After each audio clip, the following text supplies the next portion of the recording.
Sa aking pong pagbabasa ng Biblia, because that's something I want to do regularly, pinadaan po ako ng Panginoon. Actually, hindi ko pa tapos ang First Chronicles.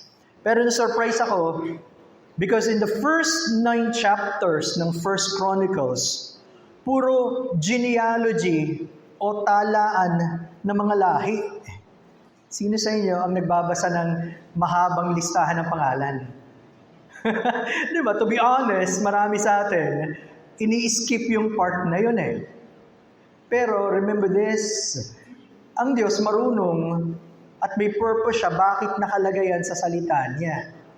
Hindi dahil sa wala lang, pero to be able to show us the importance ng mga talatang yan. And later we'll be able to see. In 1 Chronicles chapter 9 verse number 1, ito ang summary eh. Yung simula agad eh. Sabi doon, so all Israel were reckoned or recorded by genealogies. And behold, they were written in the book of the kings of Israel and Judah who were carried away to Babylon for their transgressions. Sa Filipino, sa gayoy ang buong Israel ay nabilang ayon sa mga talaan ng lahi. Dito makikita agad natin at least 2 bagay. Kahit sa listahan ng mga pangalan. Unang-una, God is a God of order. Ang Diyos ay Diyos ng kaayusan. In fact, you know the verse in 1 Corinthians 14:33. For God is not the author of confusion, but of peace, as in all churches of the saints. Sa ibang salin, for God is not a God of confusion. Ibig sabihin, gusto ng Diyos maayos.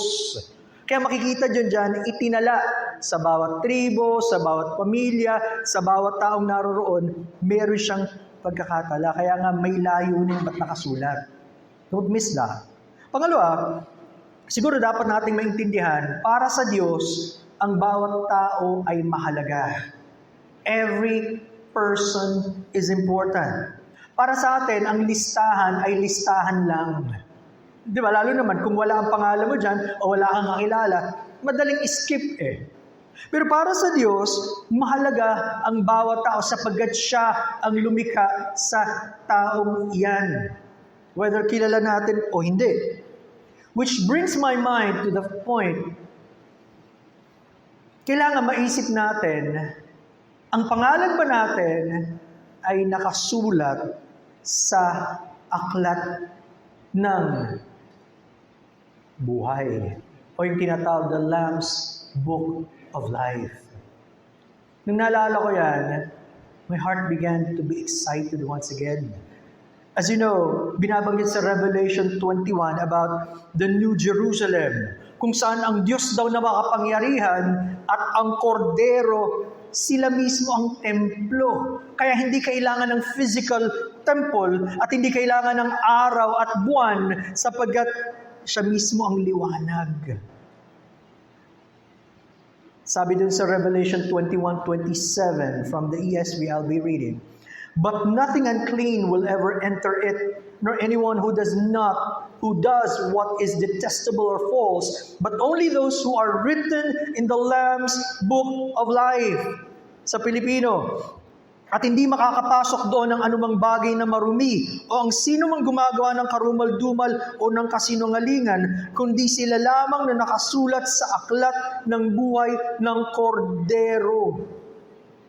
Napakalaki palang pribilehyo kapag kasama ka dun sa nakasulat sa aklat ng kordero in the Lamb's Book of Life. Kung ikaw ay Kristiyano, when was the last time na na-excite ka dun sa kaisipan na, salamat Panginoon. Sinama niyo ako sa dami-dami ng mga tao, pero ibinilang niyo ako sa mga tinubos. Does that still excite your heart? I think that's a problem. Habang tumatagal tayo bilang Kristiyano, hindi na siya ganun ka-exciting para sa marami sa atin. But I think that was the point when the Lord said in Luke 10:20, kung meron daw dapat ikasiya ang mga alagad, Ano yun? Sabi niya, Luke 10:20, "Nevertheless, do not rejoice in this, that the spirits are subject to you, but rather rejoice because your names are written in heaven." Again, sa Filipino, gayon man, huwag ninyong ikagalak ito na ang mga spirito ay nagpapasakop sa inyo, kundi inyong ikagalak na ang inyong mga pangalan ay nakasulat sa langit. Marami tayong pwedeng magawa sa mundong ito sa biyaya ng Diyos. Pero hindi yun ang pinakamahalaga para sa Panginoon. Ang pinakamahalaga, kasama ka ba sa tinubos niya? At kung kasama ka doon, yun ang isang kagalakan na hindi dapat mawawala sa atin. Gaano man tayo kabago o gaano man tayo katagal na sa Panginoon. It should always excite our hearts. Dapat yan ang damdamin ng mga tunay na mga anak ng Diyos. Kasama tayo doon. At dapat maging malungkot ang mga tao na wala pang pagkakilala sa Diyos at hilingin yung kayo rin iligtas ng Panginoon. Di ba? Yun ang pinakamahalaga eh. So, imagine yun pa lang, when the Lord made me excited over that thought, hindi ko pala pwedeng baliwalain yung pagiging Kristiyano. Hindi ko pala pwedeng baliwalain ang ginawa ng ating Panginoong Jesucristo. And imagine, pag kinunik natin, yung mga nasa Old Testament, wala silang ganyang klase ng kapahayagan. Just what we have in the New Testament. We have the complete Word of God. Buo na ang salita ng Diyos. Pero sila, portion lang ang meron sila. Pero, just like what we will be noticing, just like binanggit ko kanina, sa listahan ng mahabang pangalan, habang binabasa ko unti-unti, para bang, okay, bawat pangalan lang naman yan, biglang may ipapakita ang Diyos na isa o dalawa na katotohanan na, wow, parang kakaiba to. At yun ang naging binigay ng Panginoon as I was reading 1 Chronicles 9. Doon sa verse number 21, may isang taong binanggit. Sabi nun, 1 Chronicles 9:21, "Zechariah, the son of Meshelemiah, was keeper of the door of the tabernacle of meeting." Ito daw si Zechariah, siya ang tagapag-ingat ng pintuan ng tabernacle. Sa other term, gatekeeper, sa King James, porter. Pero sa Filipino, bantay pinto. Kung yung Masay na tagapagbantay sa pinto, para siguro tingnan mo yung mga dumarating, kumustahin mo sila, matutuwa ka ba? Parang, okay, I would welcome, pero siguro naman may iba pang pwedeng mas, di ba? Mas mahalagang gawain. Para sa marami, hindi siya mahalaga. And yet, hindi ba, ito rin ang damdamin ng ibang Old Testament saints nung naintindihan nila sino ang Diyos at ano ba ang tahanan ng Panginoon. Before we continue siguro, after Pastor Eric prayed for me and for us, let's just bring this to the Lord in prayer. Muli, Panginoon, salamat sapagkat kayo po ang pwede namin lapitan at muli, nabili namin ang makinig pag-aaral na ito. Bigyan niyo kami ng excitement muli sa inyo at sa inyong bahay panambahan. Nabili namin ito sa pangalan ng Panginoon Jesus. Psalm 84:10. Naalala ko ang connection nito sa ating tinalakay in 1 Chronicles na mayroong tagapagbantay ng pintuan ng tabernakulo. Sabi sa Psalm 84:10, sinulat ng mga anak ni Korah patungkol sa kanilang pagnanais para sa bulwagan ng Panginoon. Sabi doon, "For a day in your courts is better than 1,000. I would rather be a doorkeeper in the house of my God than dwell in the tents of wickedness."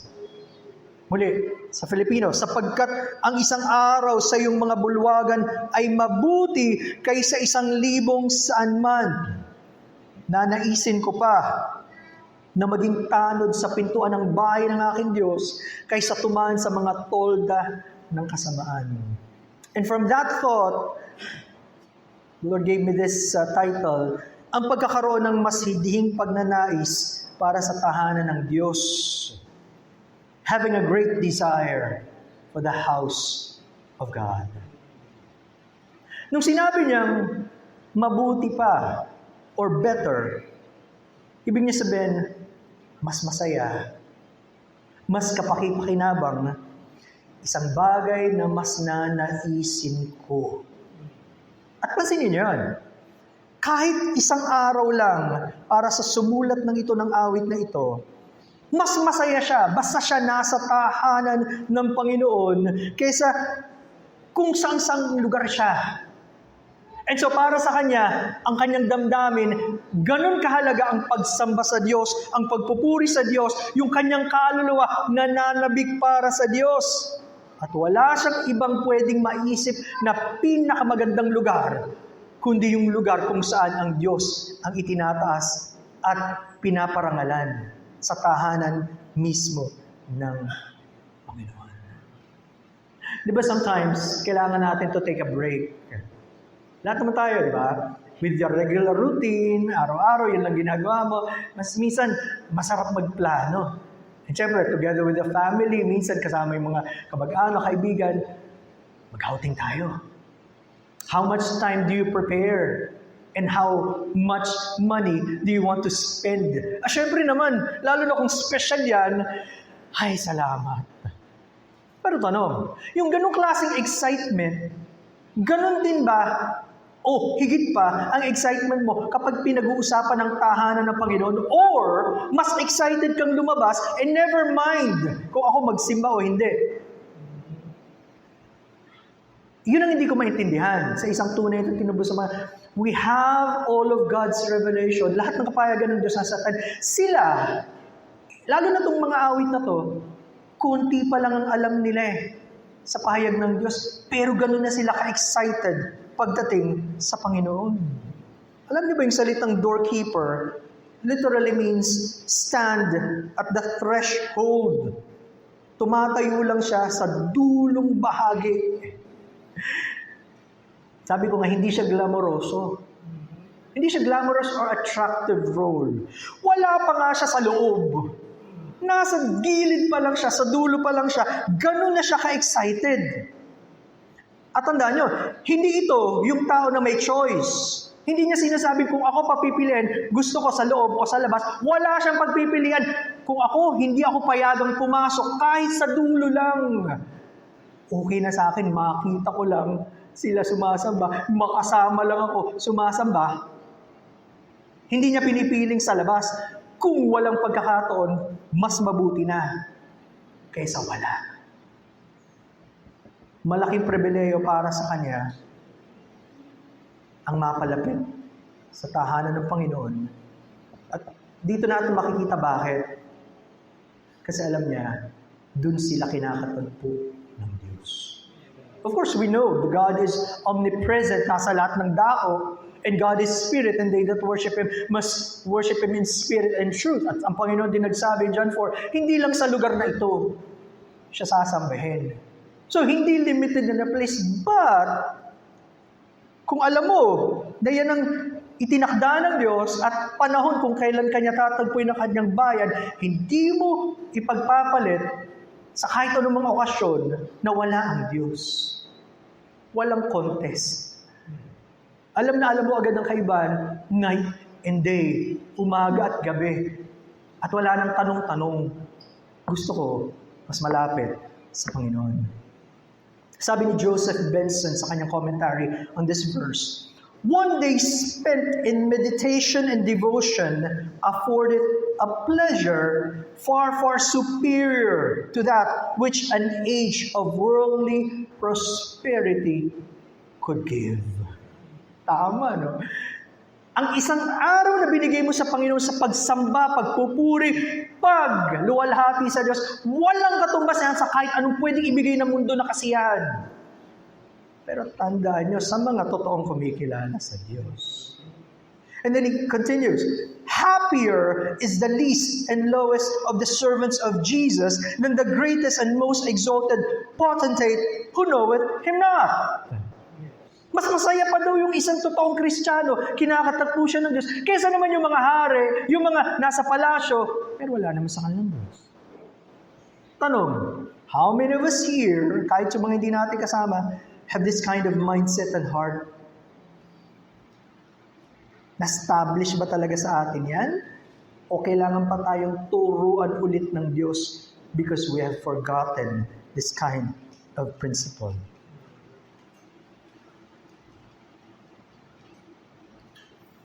Naramdaman din ito ni David. You know, David, as the man after God's own heart, ba't siya tinawag na lalaki na ang puso ay para sa Diyos? Bagamat nagkamali siya, he was not perfect by any means. Pero kahit nagkakasala siya, bumabalik siya sa Diyos at ito talaga yung main heartbeat niya. Ganun din tayo eh. We're not speaking of perfection yet because wala namang ganun eh on this side. Diba? Pero ano ba laman ng puso natin talaga? Sabi niya in Psalm 63, verses 1 and 2, familiar sa inyo to.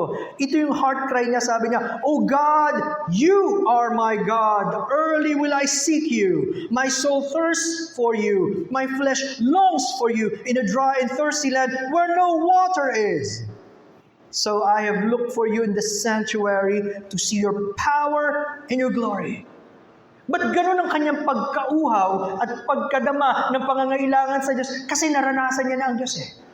At yung panahon hindi siya makapunta sa temple o sa tabernacle during that time, nananabig yung puso niya. Ganun ba tayo? Sa mga pagkakataong hindi tayo makasamba, yung puso mo ando dun eh. Sa gawain ng Diyos. Hindi yung naghahanap ka ng dahilan, huwag pumunta. Kung nakilala mo ang Diyos. At sabi niya, kaya siya pumupunta to see your power and your glory. Kaya naman pala, kapag pumunta ka sa pagsamba at lumabas ka na walang nangyari, hindi ka babalik next time. Wala eh. It's a boring thing. Pero kapag kinatagpo ka ng Diyos at nangusap ang Diyos at talaga naman, alam mong napakalapit ng presensya ng Diyos, paano mo ipagpapalit yun sa kahit ano? Diba? God must be so real. Alam mo, wala siyang katulad. Kahit ano pang ipalit mo ulang. Hindi ka lalayo. You will always want and desire Him. Again, I've just been thinking about this. Ano kaya ang totoo na kasiyahan ng mga nagsasabing Kristiyano sa panahon natin ngayon? Only God can see our hearts and minds. Pero sa panahon na tayo nag-iisa, panahon wala nakakakita sa atin, ano ba talaga ang pinananabikan ng puso natin? If you have the choice, what will you choose? Ang Diyos ba nasa likuran, pinakahuli, at hindi siya ang una mong pipiliin? Remember, pag nagpatuloy tayo sa mga empty pursuits, yung mga paghahangad natin ng mga bagay na isang araw mawawala, pagharap natin sa Diyos, hindi tayo pwede magdahilan. In fact, mas natutuwa ako sa kapatid na nagsasabi, parang nararamdaman niya paulit-ulit yung kanyang buhay, yung routine. Tinatanong niya, ito na lang ba, Panginoon? Alam niya eh, pag yun lang, parang basyo, kulang, wala. Wala naman kasi pwedeng pumuno kundi ang Diyos eh. Di ba? So, begin to pray and think, Lord, tulungan niyo po ako. And remember, pwedeng naging Kristiyano tayo, pero lahat ng ginawa natin, kung walang kinalaman sa kalwalhatian ng Diyos, masusunog yan. Mawawala lang yan. That's mentioned in 1 Corinthians 3:11-15. Basahin ko lang ang 11 tsaka 15. Sa Tagalog sabi dito, sapagkat sino man ay hindi makapaglalagay ng ibang pinagsasaligan, kundi ang nalalagay na ito'y si Kristo Jesus. Walang ibang kinasasaligan ng pundasyon kundi ang Panginoong Hesus. Hindi ka pwedeng magtayo ng iba pa eh. Lahat yung babagsak. Ang problema, marami nagtatayo pa rin sarili nilang mga pangarap, sarili nilang kaharian. Ano mangyari kapag ayaw mong ituloy para sa Panginoon? Sabi sa 15, kung ang gawa ng sino man ay masunog, ay malulugi siya, ngunit siya sa kanyang sarili ay maliligtas, gayon may tulad sa pamamagitan ng apoy. Meron palang ganung term sa Bible. You're saved, yet saved as so by fire. Oo, alam mong Kristiyano ka, pero hanggang doon na lang. Nagsimula ka sa Panginoon, hindi ka nagpatuloy, kaya ubos lahat ng ginawa mo, para bang sila. Ano? Oo, nakatakas siya sa paghatol, pero nasira lahat ng pinagpagalan niya. Hindi niya pinalaga ng Panginoon. Huwag nating hintayin na mangyari pa yon sapagkat tinuturuan tayo ng Diyos. Again, para sa totoong mananampalataya, ibinabalik ng Diyos ang tamang kaisipan sa atin at yung tamang damdamin. Wala nang pinakamasarap at pinakamalaga kundi sa presensya ng Diyos, sa piling ng Diyos. Yung magkaroon ka ng panahong magbasa ng kanyang salita at kinakausap ka na pa. Sabi ko nga doon sa kapatid, sabi ko, ang sarap makinig ng salita ng Diyos. Habang pinapangaral, utos ng Diyos yan eh. Pero alam mo ba, may mas maganda pa doon. Sabi niya, ano po? Yung direkta mula sa salita ng Diyos, tinuturuan ka niya. Bakit? Hindi ka nalang umaasa sa iba. Ikaw mismo humingi, Panginoon, kailangan ko kayo, teach me. Yun yung give us our daily bread. Bagamat araw-araw, physical food, much more yung ating spiritual food. Yung mga panahon, pwede nating buksan ng puso natin. Alam na naman ng Diyos yan eh. Kaya lang handang-handa tayong ibigay sa Panginoon lahat. Hindi na tayo nahihiyang sasabihin sapagkat anak tayo ng Diyos, siya ang Ama natin. Sasabihin natin lahat. Alam naman niya yun. Hindi na tayo mahiya.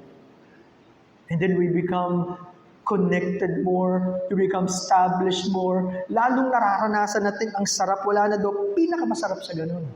And then, nagkakaroon ka ng burden sa iyong pamilya. You begin to establish your family altar. Hindi po pwede. Nagawa na namin ang lahat. Wala kaming panahon mag-asawa at ang aming anak para sa Panginoon. No wonder, yung mga anak natin, walang pakialam sa Diyos.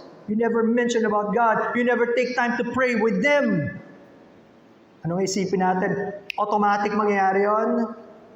They look to us. Yeah? And then, dun papasok ang collective worship. Kapag established sa buhay natin yan, sa ating pamilya, alam natin, it's time to go to the Lord's house. And they know, yung mga anak natin, mahalaga ng Panginoon. Kasi, mga parents ko mismo, silang nangunguna sa amin. Hindi lang nila kami pinapadala sa Sunday school, kung matin ka, habang sila wala, kung ano na pinagagawa. Of course, maraming valid reasons. And yet, alam natin sa harapan ng Diyos who we are at gaano na tayo kalayo sa Panginoon o gaano kalapit sa Kanya. Now, of course, yung doorkeeper, kung siyang tagapagbantay, siyang una diyan, siya rin ang huli. Imagine, para sa psalmist, that's a great privilege. Kaya masarap pala, muli, paalalahanan tayo ng Diyos, hindi ka lang basta pumupunta sa isang lugar, kinakatagpo ka ng Diyos. At pag ganun ang ating perception, magbabago lahat.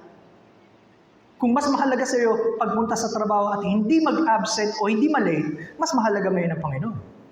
Diba? Kung mahalaga sa iyo na pumapasok sa school, nag-aaral, mas mahalaga ang Panginoon sapagkat siya nagbigay niyan. Kahit magkaroon ka na ng career, mas mahalaga pa rin ang Diyos. Siya nagbigay niyan eh. You will never exchange God for anything. Sana patatagin at ituro sa atin ng Panginoon. The good thing, in 1 Chronicles 9, hindi lang si Zechariah yung binabanggit, marami pang iba na doorkeepers. Actually, 212 in all. Pero alam niyo nakalagay doon, it was a trusted office. Simpleng-simpleng bagay, pero kailangan pinagkakatiwalaan. At di ba yun din ang principle sa Bible? Kung tayo hindi mapagkatiwalaan sa maliit, paano pa yung malaki? Yung pagdalungan, hindi ko makapunta eh. Then you expect to serve the Lord in a great way. It begins on that small matter. Sino bang Diyos? Ano bang handa mong gawin para sa Panginoon? Because He already did and gave His best for us. Pinigay na niya anak niya. Ano pa bang hindi natin pwedeng gawin? Kung talagang tinuruan tayo ng Panginoon. Now, so the question is, how do we develop that mindset and attitude for God and His house? Paano mangyayari na magiging puso at isip natin talagang para sa Diyos at sa Kanyang tahanan? Binabanggit din ito sa ating Psalm 84. If you'll go with me there. Sabi dyan, verses 1 and 2. Okay? Nabasahin ko sa Tagalog. Napakaganda ng tahanan mo, O Panginoon, ng mga hukbo. Ang kaluluwa ko'y nananabik, oo, nangihina para sa mga bulwagan ng Panginoon. Ang puso ko't laman ay umaawit sa kagalakan sa buhay na Diyos. Ano ibig sabihin? First of all, establish a strong and exciting relationship with God. Kailangan ka magkaroon ng isang matibay at napakasayang relasyon sa Diyos. Kaya niya nasasabi ito, kilala niya ang Diyos. At sabi ko ang makaka-appreciate lang kung sino ang Diyos at gaano ganda yung kanyang tahanan, ang mga tunay na tinubos ng Panginoon. Hindi mo naman nasaan niya sa mga taong walang pagkakilala sa Diyos. Now, ang binanggit dyan in English is tabernacles in the plural. Kasi sinasabi nila, posible daw, it can refer to the tabernacle na tent. Okay? Or the temple. So, pwedeng binabalikan na lang nila yung mga nangyari in the past. Pero isang bagay ang clear. Naintindihan ng sumulat, gaano kaganda ang tahanan ng Panginoon. Bakit? Kasi nakikilala niya ang kagandahan at kadakilaan ng Diyos. Tandaan nyo, walang kwenta sa inyo ang isang building or meeting kung hindi tama ang inyong dahilan sa pagpunta. Okay? Because dami namang nagmi-meet sa panahon ito Kanya-kanya nga silang plano kung ano-ano. Anong pinagkaiba? Kasi ito, tahanan ng Panginoon. And then, this makes me to think. Okay. Hindi kaya indikasyon ito, kaya tayo matamlay sa ating pagsamba sa Diyos sa panahon na tayo nasa tahanan niya. Kasi nga, yung araw-araw nating buhay, matamlay tayo sa Diyos. Wala tayong paghahanap sa Diyos. Hindi tayo excited na katagpuin niya tayo at makilala siya ng mas malalim. So general principle, bagamat hindi naman sa lahat ng pagkakataon, pero yung mga pinakamasigasig na sumamba at maglingkod sa Panginoon, una silang kinatagpo ng Panginoon, kaya gustong-gusto. Lumalabas na lang yun You cannot fake it. Lalo na, sa matagal na panahon, if you've been a Christian for a long time, lalabas at lalabas yan. Kung hindi ka naman totoong Kristiyano, nagpapanggap ka, lalabas pa rin yan sa mga desisyon mo. So una, kailangan nating ma-establish yung matatag na relasyon sa Diyos, makilala natin siya, and we are excited about God. Lalabas yan. Pangalawa, we should count it as a privilege to be part of God's family and house. Alam niyo bang napakalaking pribilehiyo? Maging kabahagi ka ng pamilya ng Diyos at maging sa iglesia ng Panginoon. Maraming hindi kasama. Do you count it as a great privilege? Paano natin nalaman? Verses 3 to 4. Sabi doon, maging ang maya ay nakakatagpo ng bahay at ang layang-layang ay ng pugad para sa kanya na mapaglalagyan niya ng kanyang inakay. O Panginoon ng mga kubo, sa mga dambana mo, hari ko at Diyos ko. Mapalad silang naniniraan sa bahay mo na laging umaawit ng pagpupuri sa iyo sila. Alam niyo yung scene? Nainggit siya. Habang nakikita niya, mayroong mga ibon na parang nakapaggawa ng pugad, malapit na malapit. Parang andyan na sa lugar ng pagsamba. Habang siya, kailangan pa niyang lumayo, kailangan pa niya mag-take effort, nananabik siya. Okay? Question, ano bang kinakainggitan natin? Tayo yung mga tao na inggit sa iba. Buti pa sila, may panahon magbakasyon. Kami, kailangan pumunta sa church. Ha? Hindi mo ba alam yun? Pinapakita lang nilang masaya sila, pero yung loob, mukhang. Sila nakakamiss, hindi naman yung mga andito And it could be applied in so many ways. Kinaingitan mo ba yung mga taong mukhang matagumpay, pero hindi naman kumikilala sa Diyos? That shows mali yung ating value system, yung ating pamantayan. O diba? Kailangan maging personal nga ang Diyos eh. Tingnan mo tawag niya, Panginoon ng mga hukbo. The Lord of Hosts. Ibig sabihin, God is the commander of His army. Meron siyang army in heaven and on earth. Kaya nga di ba yung sa Lord's Prayer, sana sundin ng Diyos kung paano sa langit, gayon din sa lupa. Kasi nasusunod ng Diyos totally completely sa langit. Wala magko-question sa Kanya. Ibig sabihin, nagpasakop ka sa Kanya, kinikilala mo siyang Panginoon. It is not a light term. Hindi yung baliwala lang. Nagpasakop ka, napakataas niya, at siya na ang bahala sa buhay mo. Siyang masusunod, hindi ikaw. And then He calls God as King. And God, my God, sabi niya, my King, my God, Hari ko, Diyos ko, personal. Kung ang tingin mo sa Diyos, malayong Diyos, Diyos siya ng lahat. Question, Diyos mo ba siya?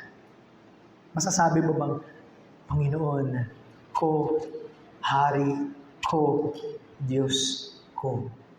Yung totoo, dahil buhay siya sa buhay mo. Pangatlo, we must rely only on God and not on ourselves, others, or our circumstances. Ang totoong pagtitiwala sa Diyos lang at hindi sa sarili natin o sa iba o sa mga nagaganap sa paligid natin. Ba't ko nasabi? If you notice verses 5 and 6, pero doon muna sa 5, sabi niya, mapalad ang mga tao na ang mga kalakasan ay nasa iyo. Hindi daw mapalad yung mga tao, I'm a self-made man. Ako bahala. Lahat binigay ko, kaya ako naging matagumpay eh. Pero bang ganun? Sino ba nagbigay sa inyong karunungan, kalakasan lahat? Walang ganun. Ang Diyos lang eh. Hindi mapalad yung mga tao na nagagawa nila, gusto nila, pero palayo sa Diyos. May paghatol yan. Mapalad ang mga tao na ang kalakasan ay sa Diyos. Ibig sabihin sa Kanya, sila umaasa para sa lahat ng bagay. Nasa kanila ang paggabay ng Diyos. And then binanggit pa na ang mga daan tungo sa Zion ay nasa kanilang puso.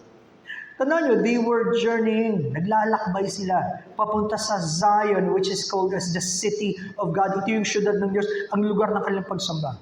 Sama-sama sila at sabi niya, mapalad ang mga tao na ang kanilang isip, naiisip na nila yung pagpunta nila dun, nananabig sila, kasama yung iba eh. Kaya pala naisip ko, napakalaki talaga ng kaugnayan kung ano ang ating isip at puso at ating pangangatawan, paano natin hinahanda sa pagdalo sa tahanan ng Diyos. Have you ever prayed before going to the house of God? Nanalangin ka man lang ba? Nagbasa ka man lang ba ng salita niya to ask God to teach you? No wonder, kaya naman pala eh. Hindi talaga problema yung preacher. Ang problema, yung puso natin, hindi kayang tumanggap. Hindi naman natin araw-araw binababad sa salita ng Diyos eh. See? Napakahalaga ng pag-ada. We must prepare ourselves to be met by God. Para katagpuin ng Diyos. Na-expect mo bang kakatagpuin ka ng Diyos? If you do, God will.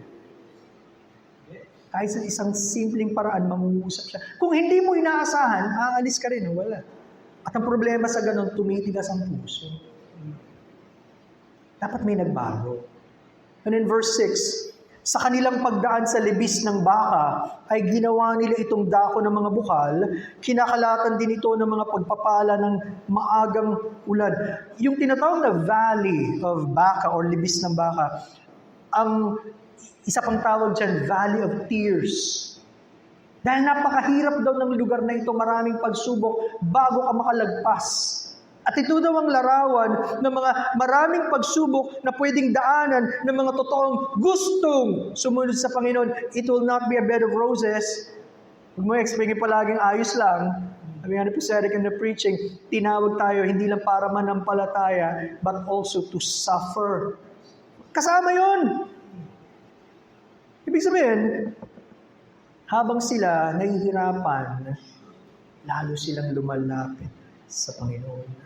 Ano nangyari doon sa lugar na napakahirap? Sabi, ginawa nila itong dako ng mga bukal, spring, at kinakalatan din ito ng pagpapala ng maagang ulan. Huwag na maging dahilan sa atin, nahihirapan ako kaya hindi na ako susunod sa Diyos. Hindi ba yun nga pa para lalo kang dapat lumapit at magmakaawa sa Panginoon? Nagiging automatic response ng iba yan. Nahirapan ng konti, ayaw na. Hindi ba dapat iyon niya ang panahon, lalo kang magmakaawa sa Diyos? Because you need Him. Kailangan natin siya sa panahon ng pagpapala. Kailangan mo rin siya sa panahon ng pagsubok at paghihirap. Anong gagawin mo? Kaya marami, magkaroon lang ng discomfort, ayaw na. Delikado yun. Pagpapalit mo ang Panginoon para sa konting kasarapan na later mawawala. No. Yun ang naramdaman nila. Binago ng Diyos ang kanilang sitwasyon habang sila dumadaan sa mga mahihirap na bahagi ng kanilang paglalakbay. At yun yung turn na pools. Yung panong halos walang tubig, nagpadala ang Diyos sa maraming tubig. Kailangan yun, mga kapatid. Kailangan magkaroon tayo ng matibay at masayang relasyon sa Diyos. At kailangan maging realidad sa buhay natin yan. At kailangan, kahit sa mga panahon ng pagsubok, nagpapatuloy tayo sa Panginoon. And then the fourth one, take the right action or steps. Kailangan gawin na natin. Natututo na tayo nakikilala na natin ng Diyos. Anong susunod? Di humakbang ka na. Para nga pinag-aaralan namin sa Sunday School. Pagkatapos ng lahat ng binigay ng Diyos kay Moses, I am at sent you. Bigay pa ng mga himala. Tanong pa rin si Moses, hindi ko kaya. Di ba sapat yun?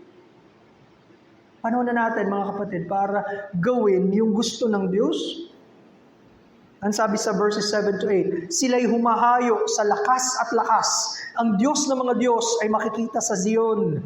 O Panginoong Diyos ng mga hukbo, pakinggan mo ang aking panalangin. Pakinggan mo, O Diyos ni Jacob, sila. Hindi sila nanatili kung saan sila.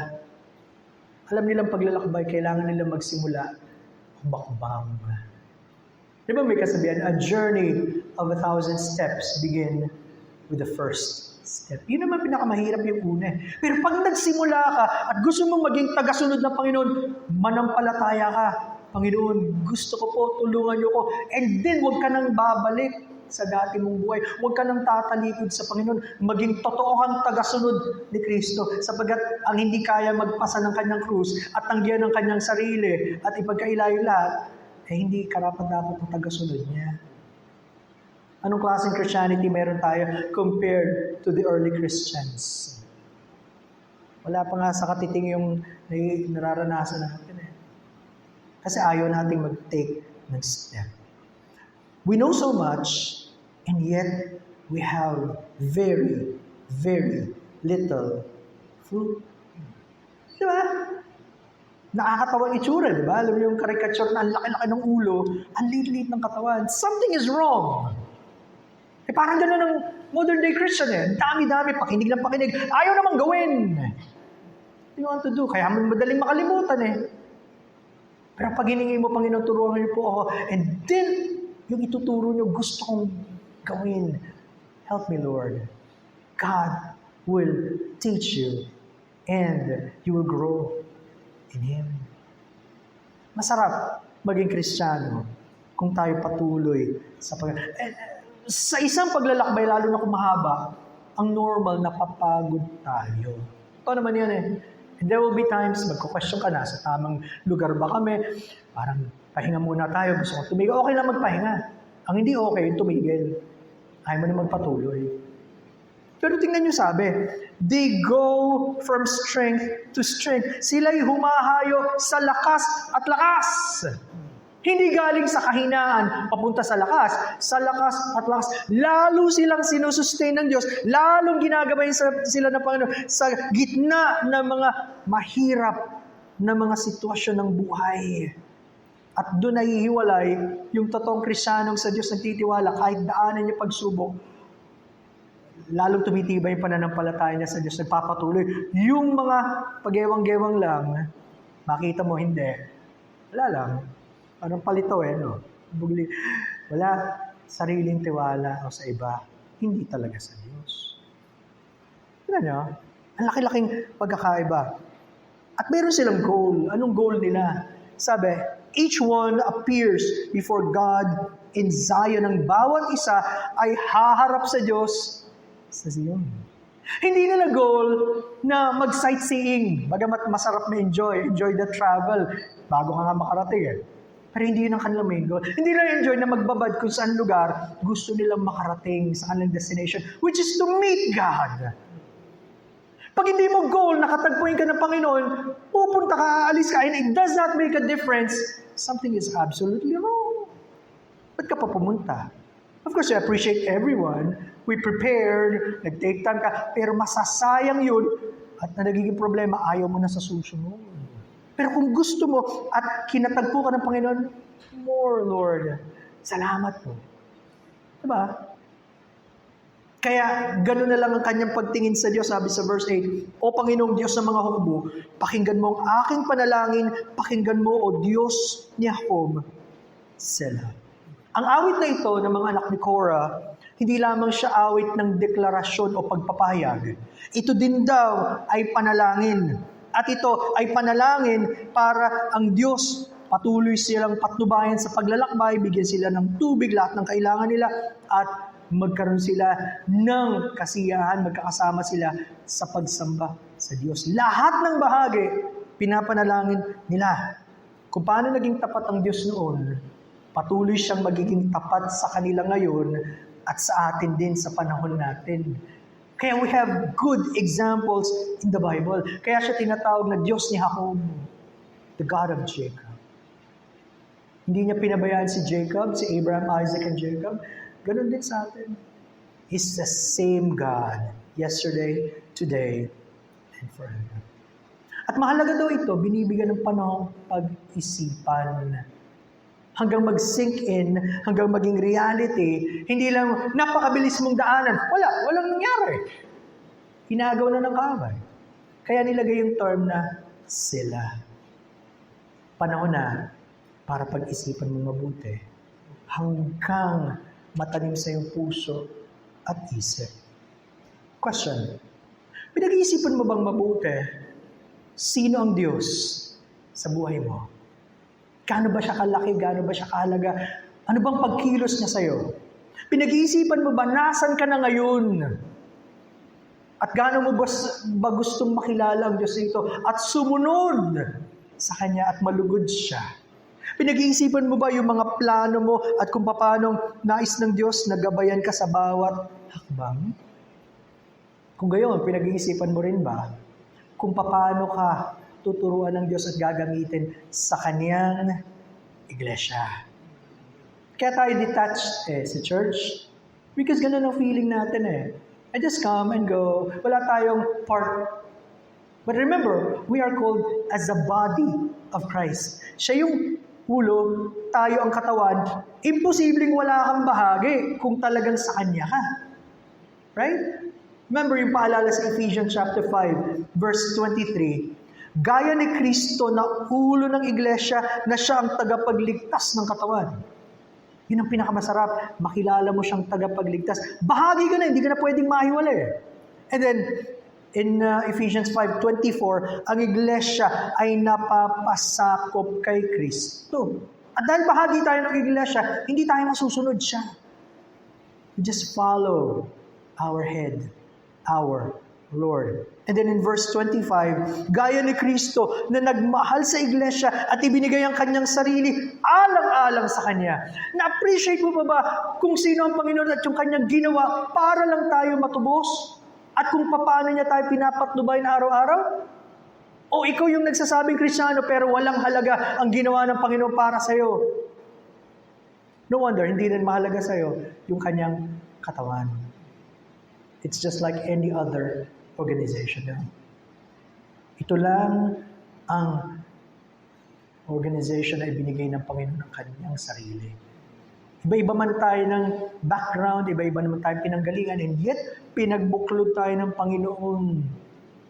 Salamat sa Diyos. Dahil tinuturuan niya tayo.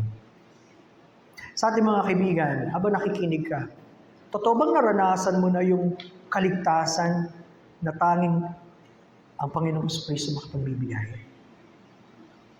Gusto mo ba yung buhay na malayo sa Kanya at nananatili sa iyong kasalanan hanggang ikaw ay humarap sa Kanya sa paghatol? O gusto mong maranasan, Lord, please save me.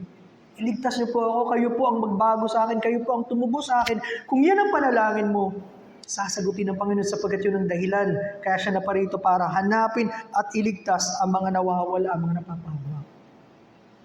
Kung matagal na tayo sa Panginoon, ano na nangyari? Since the first time na na-excite ka to follow the Lord, after napakaraming bako-bakong daan, saan ka na ngayon? Sabi ko nga kanina sa Sunday School, hindi mahalaga yung nakaraan eh. Of course, may sinimulan tayo. Pero ang tanong, since He is the great I am, sino siya ngayon para sa'yo? Ganun pa ba? Kahalaga ang Panginoon sa buhay mo. Naiintindihan mo pa ba na may plano siya para sa iyo at gusto niyang gamitin ka para sa kanyang kaluwalhatian. Mga kapatid, may God continue to speak to us.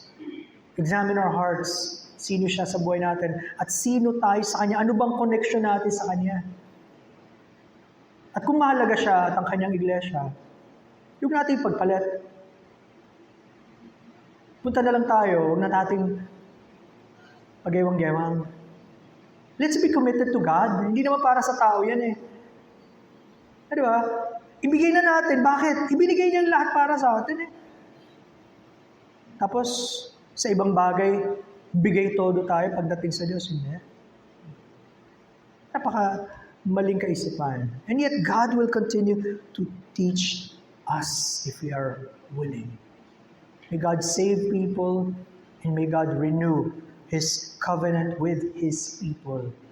Muli, bigyan tayo ng excitement ng Panginoon para mas masabi pa natin ang mabuting balita ng kaligtasan sa marami na napapahamak. Kailangan nila ang Panginoon.